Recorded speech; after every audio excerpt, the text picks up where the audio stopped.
Hindi nasusukat ang tunay na leader sa mga pangako, kundi sa mga proyektong naipapatupad at serbisyong tunay na nararamdaman ng mamamayan. Sa Barangay Tatalon, ang bawat hakbang ay may layunin. Ang bawat proyekto ay para sa kaligtasan. At ang bawat pagkilos ay para sa kapakanan ng bawat kabarangay.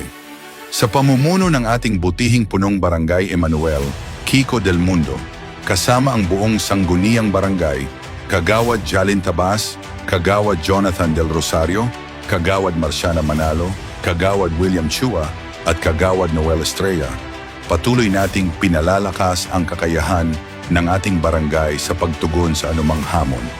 Ipinagmamalaki natin ang mga bagong kagamitang magsisilbing sandigan ng ating komunidad, ang bagong fire truck, patrol tricycle, at rescue boat.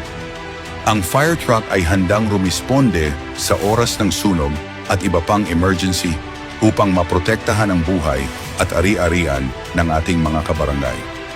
Ang patrol tricycle ay nagbibigay ng mas mabilis na pag-abot ng serbisyo sa bawat sulok ng Barangay Tatalon para sa mas maagap na pagtugon sa mga pangangailangan ng ating komunidad.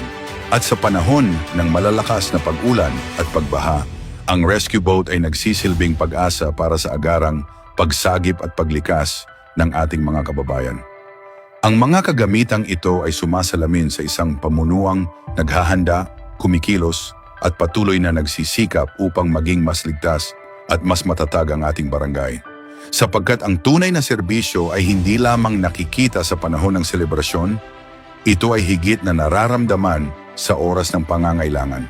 Sa bawat proyekto, sa bawat programa, at sa bawat serbisyong naihahatid, iisa ang layunin, ang patuloy na pag-unlad ng ating komunidad. Ito ang bagong Barangay Tatalon. Mas handa sa sakuna, mas mabilis ang pagtugon, mas ligtas ang bawat mamamayan, at higit sa lahat, mas progresibo ang ating kinabukasan. Sa pamumuno ni Punong Barangay Emmanuel Kiko Del Mundo at ng buong Sangguniang Barangay, sama-sama nating itinataguyod ang isang ligtas, maunlad at progresibong Barangay Tatalon. Barangay Tatalon, tunay na serbisyo, tunay na malasakit para sa bawat mamamayan.